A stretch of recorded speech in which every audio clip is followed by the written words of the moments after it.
श्री हरिदास जी का जन्म बंगाल यशोहर जिले के अंतर्गत बुड़न नाम के ग्राम में हुआ था। ये जाति के यवन थे, मुसलमान थे। बाल्याकाल में बड़ी विचित्र लीला हुई। इनके माता पिता पधार गए। जब माता पिता जिस बालक के नहीं होते तो कोई उसे प्यार कौन करे। और जैसे गोस्वामी जी तुलसीदास जी की बाल्यावस्था, जिसके द्वार पर खड़े होते तो दबका के भगा देते। बालक हरिदास, इनको नाम सुनाई दिया, संतों का संग मिला। जिसका कोई नहीं होता ये खास बात होती कि उसको भगवान महापुरुषों से जोड़ दे। जन्म से माता पिता गए, बचपन से कोई प्यार करने वाला नहीं, खाने पीने तक की व्यवस्था नहीं, तो संत जन मिल गए वहां उनको। वो नाम कीर्तन करके आनंदित हो रहे थे तो इनको भी एक नशा चढ़ा नाम। धीरे धीरे उनके हृदय में नाम बढ़ने लगा। बड़ी कृपा, जो इनका नाम जप में प्रीति हो गई। अब इनके पास इनको नाम सुनाई दिया, संतों का संग मिला। जिसका कोई नहीं होता ये खास बात होती कि उसको भगवान महापुरुषों से जोड़ दे। जन्म से माता पिता गए, बचपन से कोई प्यार करने वाला नहीं, खाने पीने तक की व्यवस्था नहीं, तो संत जन मिल गए वहां उनको। वो नाम कीर्तन करके आनंदित हो रहे थे तो इनको भी एक नशा चढ़ा नाम। धीरे धीरे उनके हृदय में नाम बढ़ने लगा। बड़ी कृपा, जो इनका नाम जप में प्रीति हो गई। अब इनके पास अपना कहलाने वाला ना कोई व्यक्ति था और ना अपनी कहलाने वाली कोई जमीन या वस्तु थी। थोड़ा बड़े हुए तो घरों के सामने ऐसे मांग लेते, भूख लगी कुछ दे दो, तो कोई रोटी दो रोटी दे देता, बस पा लेते। गांव के बाहर वृक्ष के नीचे बैठकर बस कृष्ण कृष्ण की रट लगा देते। 24 घंटे में एक बार मांग लेते, जो मिल जाता खा लेते, खूब नाम जप करते। अब ये घर छोड़कर बेनापोल नाम के घोर निर्जन वन में एक फूस की कुटी बनाकर अकेले रहते। अखंड ब्रह्मचारी, भिक्षावृत्ति और बस नाम का निरंतर गान। जब ऐसे जोर जोर से नाम का कीर्तन करते हुए जब ऐसा तेज प्रकट हुआ कि जो देखे इनको लुभायमान हो जाए। ब्रह्मचर्य में बड़ा तेज होता है। अगर शरीर रोग ग्रसित ना हो और संयम से चल रहा है तो लाखों करोड़ों के बीच में उसका अलग चेहरा दिखाई देगा कि ये अलग है। ब्रह्मचारी का पहचान होती, वो चिकनाहट से नहीं होती पहचान। चिकनाहट तो अभक्ष पदार्थ खाने वालों के भी चेहरे में होती है। उसका तेज, उसके नेत्र, उसकी वाणी, उसका आकर्षण, लाखों में अकेला वो नजर आएगा। आजकल के 13-14 वर्ष के नए नए बच्चे ऐसे गंदी वासनाओं के शिकार हो रहे हैं। बड़ा हृदय पीड़ित होता है। छोटे छोटे बच्चों को गलत शिक्षाएं बच्चों से मिल गई या मोबाइल से मिल गई, सर्वस्व नाश कर रहे। जिस समय लावण्य प्रकाशित होने की नव किशोर अवस्था, उसी समय नष्ट हो जाते। जो देखता ठाकुर हरिदास जी को प्रभावित हो जाता। क्या दे दूं, ऐसा लगता क्या दे दूं, कैसे हमसे बात करें, ये हमारी तरफ हेर ले, नेत्र नीचे, बस नाम चल रहा है। जब भिक्षा के लिए जाते तो प्रभावित होकर लोग, एक समय था कि दबका देते, एक समय था मांगने से एक आध रोटी, लोग हाथ जोड़े खड़े रहते, हमसे ले, हमारे पास बैठ के पालो। पर इनका भगवान नाम चल रहा है। ना बोलना किसी से, ना नाम का तार टूटना, बस धीरे धीरे निरंतर नाम उच्चारण करते हैं। भगवान नाम का इतना प्रभाव पड़ा कि जहां वो बैठ जाते वो स्थान पवित्र हो जाता, वहां लोगों को शांति मिलने लगती। ये प्रभाव होता है। इनका यश फैलने लगा दूर दूर तक। अब लोग इनके दर्शन करने के लिए आने लगे। तो जब लाखों की श्रद्धा होती तो 10-5 ऐसे दुष्ट स्वभाव के होते हैं कि उनको ईर्ष्या होती, जलन होती है, अपने आप होती। महापुरुषों से उनको जलन होती है। भगवान की लीला होती है। क्या लीला होती है? डंडे में ही झंडा फहराया जाता है। तो ये जो दुष्ट लोग ईर्ष्या करके भक्त को सताते हैं, ये डंडे का काम करते हैं, उनका यश फहराते हैं। जो दुष्ट और ईर्ष्यालु लोग हैं उनको असह्य हो गया यश। लाखों लोग जब हरिदास जी के दर्शन के लिए, तो उसमें से ऐसे भी लोग थे जिनके भारी ईर्ष्या पैदा हुई, कैसे इनको नष्ट किया जाए। ये ऐसे होते हैं ईर्ष्या। पूज्य उड़िया बाबा का जब वृंदावन में यश प्रकट हुआ तो कुछ लोगों ने चंदा इकट्ठा करके बाबा की बीच सत्संग में नाक काटने के लिए आदमी तय किया।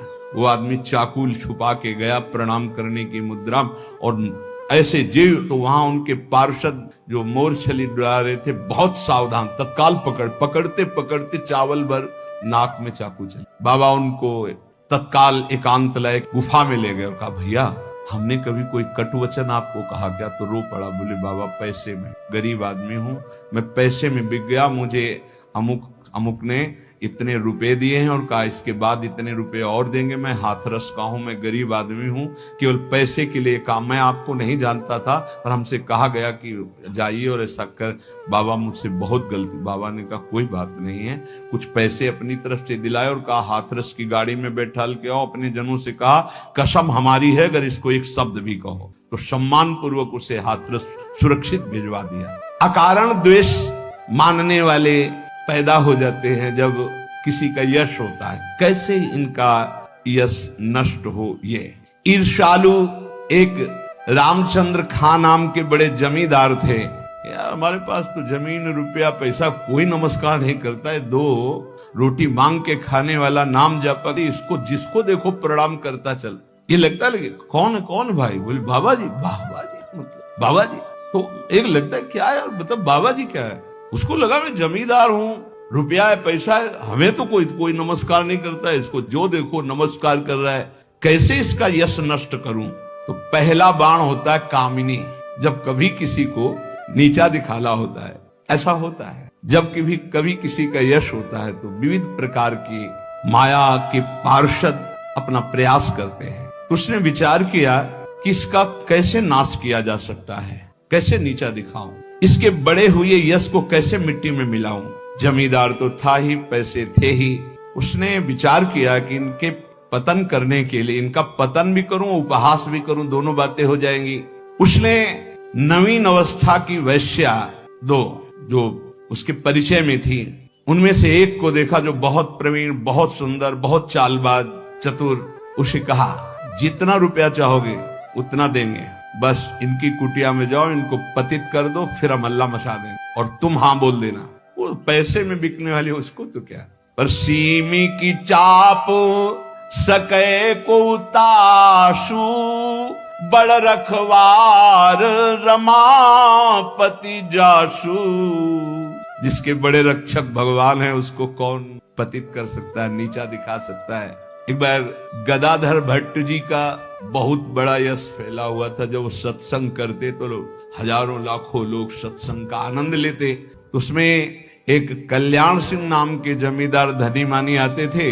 अब सत्संग में संयम की चर्चा होती, तो जब से सत्संग सुना उन्होंने अपनी पत्नी से बात नहीं किया। गृहस्थ धर्म का जो संयोग है उन्होंने बात ही नहीं। पत्नी ने देखा कि हमारे वर्षों होते जा रहे हैं और हमारे पति हमारे हाथ से गए। यद्यपि उनके सौम्य बर्ताव, बड़ा साधुता का बर्ताव, पर वो काम से पीड़ित होकर के हमारे जीवन में आग लगाने वाला एक गदाधर भट्ट जी हैं। अगर ये कथा न करते तो हमारे पति का स्वभाव न बदलता और हमारा जीवन गृहस्थ धर्म नष्ट न होता। देख लेंगे हम इनको। वो जमींदार धन था। एक भिखारिन गली में जा रही थी मांगते हुए, बुलाया उसको और गर्भवती थी। बोले तुम्हारे गर्भ का खर्चा, परिवार का खर्चा जब चाहोगे उतना धन देंगी, बस एक बात है।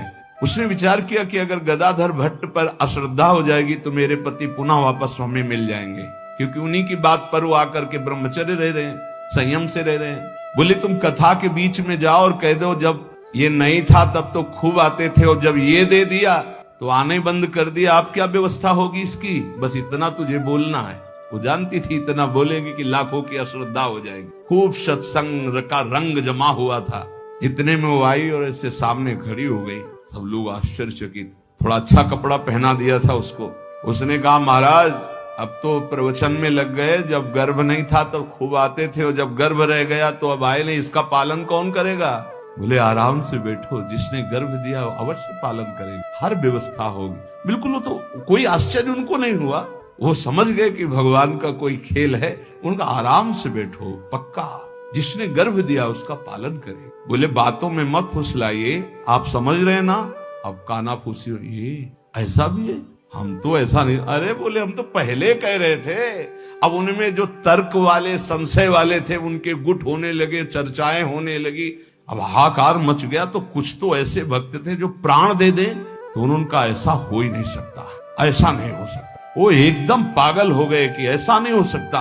इसके बाद धीरे से सामने से गए, उसको इशारा किया बैग के लिए। वो उठी, पीछे आई, सत्य बोल, अगर सत्य नहीं बोली तो उसने कहा कि हमें क्षमा किया जाए। जब भय चारों तरफ से 50 आदमी श्रद्धालु कि मैं मर सकता हूं लेकिन मार नहीं सकता, ऐसा समझ गई कि मार डाली जाऊंगी, तो उसने कहा एक कोई कल्याण सिंह गए इनमें कथा सुनने वालों में, तो राजपूत थे तो तलवार सब, हाँ मेरा नाम बोले तो आपकी पत्नी ने इतनी हमको स्वर्ण मुद्राएं दी है और इतनी बाद में देने, केवल ये बोलने को कहा था, सो मैं बोल चल सभा में बोल। सभा में बुलवाया और भागे अपनी पत्नी के। गदाधर भट्ट जी ने कहा यही कथा सुना, अरे वो तो विकार से पीड़ित हो रही, तुम तो सत्संगी हो, धैर्य धारण को कुछ नहीं, क्या ये भगवान की अनुकूल प्रतिकूल माया की लीलाएं होती रहती, शांत पुनः सत्संग। और कहा मैं वचन दो हमारे सामने कि तुम अपनी पत्नी को एक शब्द भी नहीं कहो। और देखो गृहस्थ में संयम का ब्रह्मचर्य रहा जाता है, उसमें अखंड ब्रह्मचर्य नहीं रहा जाता। पानी ग्रहण किया है तो संयम पूर्वक, जितना आप प्यार पूर्वक संयम से ब्रह्मचर्य रहो, फिर गृहस्थ धर्म का समझाया उनको। तो बड़े बड़े महापुरुषों के जीवन में होता है। रामचंद्र खां ने एक वैश्या से कहा तुम जितना रुपया मांगोगे देंगे, इनको भ्रष्ट कर दो, फिर हल्ला मचा देंगे, फिर इनका सब यश धूल दूषित हो जाएगा। पर उनको ये नहीं पता था कि ये भगवान के दास हैं, इनकी सुरक्षा स्वयं भगवान करते हैं। करो सदा तिनके रखवारी, जिम बालक राखे महतारी। जैसे माँ दिखाई नहीं दे रही, बालक खेल रहा है, लेकिन पक्का मानिए माँ की दृष्टि वही है, अपने बच्चे पे है। कहीं कोई ऐसी बात ना हो जाए जो हमारे बच्चे को दुख हो जाए, वो कार्य करती हुई एक दृष्टि में देखती रहती। मेरे प्रभु अपने जन को हर समय देखते रहते, हर समय से। जहां मेरा भक्त चरण रखे वहां रखूं मैं हाथ। बस लीला समझ पाना बहुत कठिन है भगवान की। संपूर्ण संसार एक तरफ विरोध करने लगे तो भी भक्त का बाल बांका नहीं हो सकता। जो होगा विधान भगवान की तरफ से होगा। पर नीच पुरुष अपनी नीचता से बाज नहीं आता। उसने 16 वर्षीय वैश्या को, जो बड़ी रूपवती थी, बड़ी प्रवीण थी, चालबाज थी, चतुर थी, उसको खूब श्रृंगारित करके भेजा, जाओ और उनको भ्रष्ट कर दो। जंगल में रहते थे। उसको भी गर्व था कि कोई ऐसा पुरुष पैदा नहीं हुआ जिसको मैं चाहूं और भ्रष्ट न कर सकूं। पर उसको क्या पता था कि परम पुरुष का दास ऐसा होता है। हरिनाम में डूबे हुए श्री ठाकुर हरिदास जी उसकी कुटिया में गए। ठाकुर हरिदास जी ने कृष्ण शांत बैठे हो अपने कृष्ण कृष्ण, बार बार बोलना चाहती कुछ बात कर रही। सुबह से गई पूरी शाम हो गई कृष्ण कृष्ण। जहां वो कुछ बात करने को होती, मां हमारा नाम पूरा हो जाए, फिर वहां 1000-2000 नाम थोड़ी, लाखों की संख्या में 3 लाख नाम तो जोर जोर से जब। वो बार बार बैठी उनकी मुख कांति को देखती रहती, बैठी रही। शाम हुई, सोचा रात्रि में बात तो हो ही जाएगी। वैसे तो 3 लाख नाम जप करके फिर लघु शंका आदि कभी उठते, आज उठे ही नहीं, पूरी रात्रि भी नाम चल रहा है। वैश्या फिर गई, श्रृंगार वंगार करके फिर दोबारा आई, फिर नाम कीर्तन।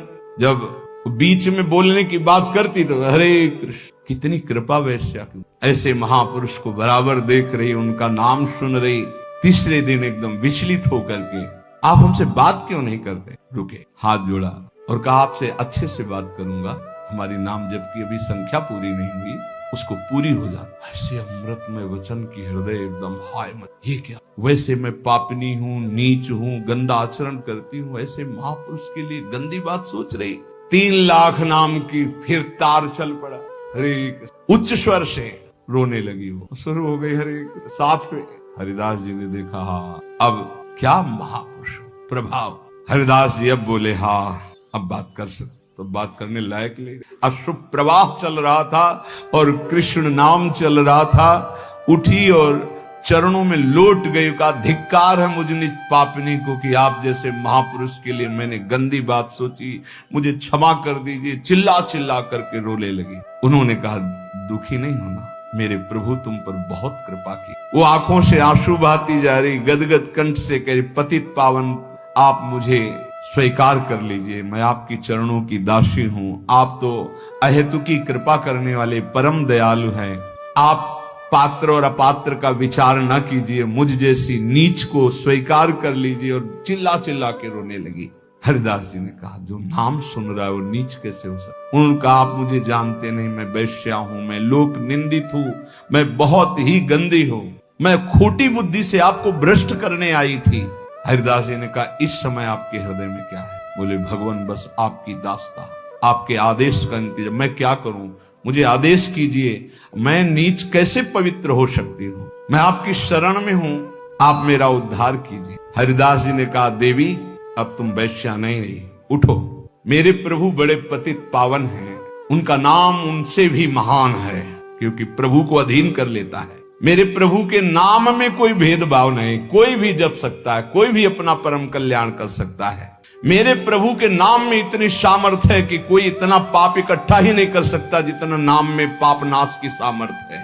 तुमने जो पाप कर्म से पैसा पैदा किया है, आज से उसका प्रयोग मत करना, उसे हटा दो, उसे दे दो, गरीबों को बांट दो।